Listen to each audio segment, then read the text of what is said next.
Amahoro y'Imana bane nawe wewe nshuti mwene data uri kurakurikirana buno butumwa bwiza kuri iyi page Power of the World cyangwa se ubushobozi bw'ijambo kuri Facebook cyangwa se kuri YouTube cyangwa se ukaba waronse ubundi butumwa bwiza kuri WhatsApp n'ahandi mu bundi buryo. Umwami Yesu aguhezagire kandi aguha umugisha. Uyu n'umwanya w'ikiganiro ubushobozi bw'ijambo musanzwe mushikirizwa na jewe Nitezuwera Justin. N'umunezero udasanzwe. I'm so happy to be with you.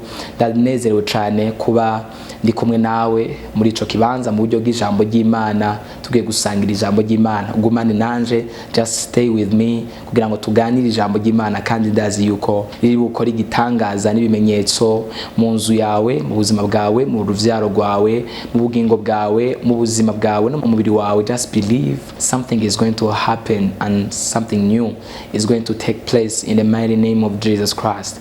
Igitangaza c'Imana kirabaho, wizere Imana irakugira neza kandi irakwiyereka. Kurundi rugezo tumaze iminsi tuganira ku ijambo rivuga ku rukundo, just love of God, how love of God is. Urukundo rw'Imana rudasanzwe, twavuze ku buryo bw'umubiri no mu buryo bw'impemu. Ku bw'ihemu uyu munsi ni urukundo rw'Imana. Kuba waraciye muri za ntambara zose ntupfe n'urukundo rw'Imana. Kuba waragwaye ukaremba ukaja mu bitaro abandi bakabigwamwo, suko bari bari babi canke we warubereye cyane. Urukundo rw'Imana niwo rwatumye uyu munsi ushobora kuba uri muzima. Ndagomba huri ukore ku gikiriza cawe bwa Imana. Ndagushimiye kugurukundo wankunze rudasanzwe. Just touch on your chest a little bit, ukore ku gikiriza bwa Imana. Ndagushimiye kugurukundo rwawe wankunze. Ntabwo ari icubahiro, ntabwo ari ubwiza, ntabwo ari uburebure, si ubugufi, si inzobe, si ukwirabura, si condi, si amashuri menshi yatumye ndindwa.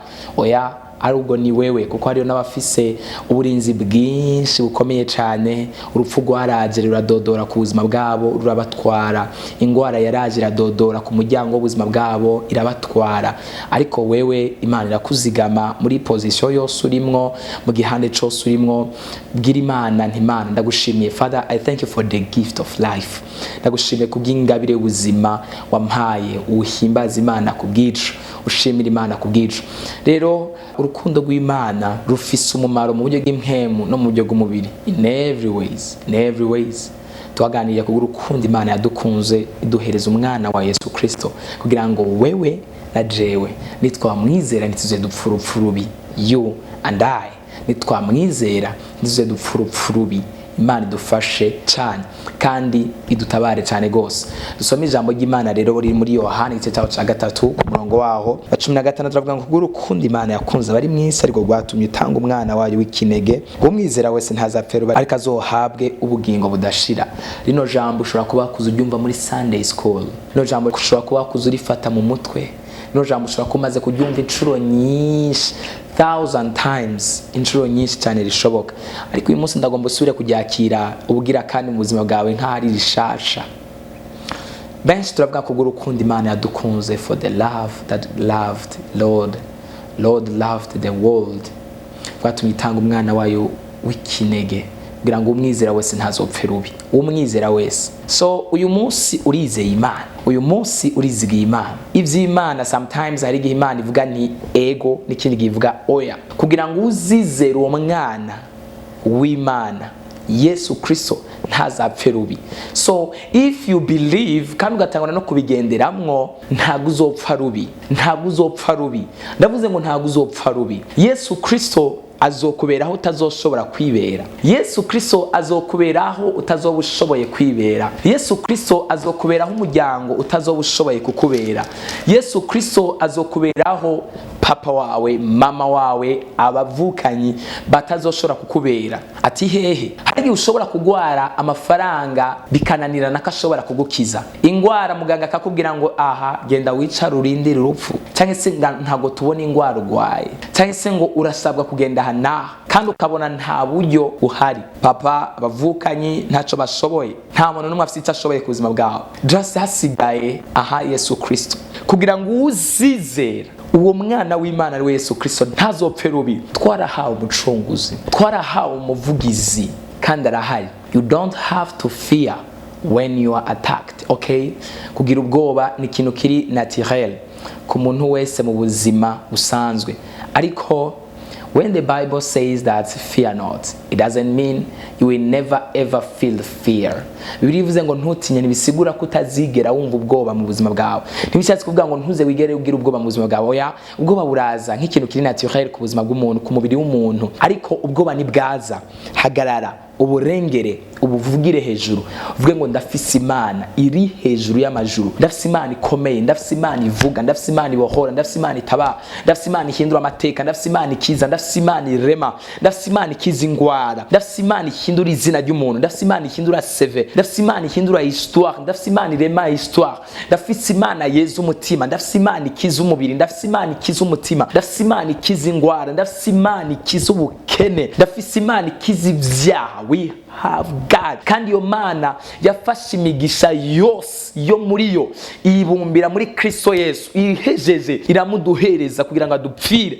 Sewe nawe nituze dupfurupfurubi. So ntuzotinya amageragezwa niyahaguruka, gerageza kugwana intambara yo kuyagwanya, hanyuma wenginga Imana ikugwanirire kandi gushoboze kandi kube hafi. Imbaraga zawe zikugwanirire, ubushobozi bwawe bukugwanirire, nkomezi zayo zikugwanirire. Ubone ikiganza c'Imana wherever you are. Imbabazi z'Imana zikubeho, urukundo rw'Imana rukubeho, inkomezi zawe zikubeho, ubwiza bw'Imana burushirize kukuba hafi. Yesu Kristo akugwanirire ijoro n'umurango, urukundo rwa Kristo Yesu rukubeho ijoro n'umurango, amahoro atangwa na Yesu Kristo akubeho. Kubwo urukundo Imana yakunze abari mwisi ngo gwatumye itanga umwana wa ikinege kugira ngo uzomwizera wese ntazopfe rubi. Urakeneye kwizera Yesu kugira ngo ntuzugire iherezo ribi. Uyu munsi ntaguri kurizera Yesu Kristo, kandi Yesu Kristo yaratanze freedom yo kumumenya ku buntu, nta kiguzi gitangwa kugira ngo umenye Yesu. Ni kumwizera gusa, ukamwemera, hanyuma ukamwakira, hanyuma agatangura kurongora ubuzima bwawe. Ubwira Imana irongora ubuzima bwawe, ubwira Imana iganza ubuzima bwawe, ubwira Imana iguhereza umwana wawe Yesu Kristo yatanzwe rimwe, once for all, once for all, once for all. Yatanzwe rimwe, aritanga rimwe, kandi kuri bose, kuri bose, kuri bose. Bo Yesu yapfiriye nawe urimwo. Winginga Imana rero, yaduhaye umwana wacu Yesu Kristo ntagishobora kukwimura uvyaro.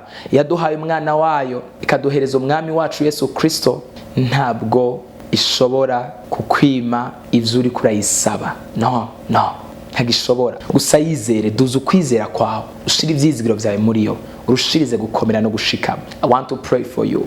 Imana igushoboze kandi gushigikire, Imana igucira inzira, Imana ikugurira imiryango, Imana ikuremera ivyizigiro bisha, Imana igukorera ibidasanzwe. Imana ishoboye kuzana amahoro mu rugo rwawe, Imana ishoboye kuzana amahoro mu mubiri wawe, Imana ishoboye guturisha umubiri, Imana ishoboye gukora ibitangaza n'ibimenyetso, Imana ishoboye kukwiyereka, Imana ishoboye kuguhindurira izina. Mana, mu izina ryawe Yesu Kristo, ndamusengeye umwene data, mucira inzira, mwugura imiryango, muremera ibitangaza n'ibimenyetso. Mwami, wewe watanze umwana wayo Yesu Kristo, ugatanga umwana wawe. Reka Mwami Imana umukore igitangazo, kuko nimba waraduhaye umwana wawe ntabwo ushobora kumwima ibyo ariko aragusaba. Reka wishure gusenga kwiwe, wibuke amasengesho yiwe, wibuke kwinginga kwiwe, wibuke gusenga kwiwe, wibuke gutabaza kwiwe, wibuke guhamagara kwiwe, wibuke kurira kwiwe, wibuke gutakamba kwiwe, wibuke guhamagara kwiwe. Amajoro kano gahinda nabuno bugwaye arimwo akire mu izina rya Yesu Kristo Munyanazareti. Amen. Mwami Yesu aguhezagire cyane. Turashimiye cyane abantu bose badufasha kurungikira ubutumwa, abandi abapartenaire, abasenzi basengera Power of the World. God bless you. Yesu Kristo abahezagiraho muri hose kwisi. Umwami Yesu abahereza umugisha.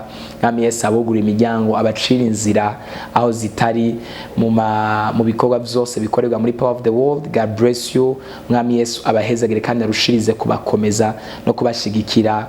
Mugire aho mubahwe, kandi Yesu abakomeze cyane. Amahoro Yesu Kristo abe kuri mwebwe. Be blessed.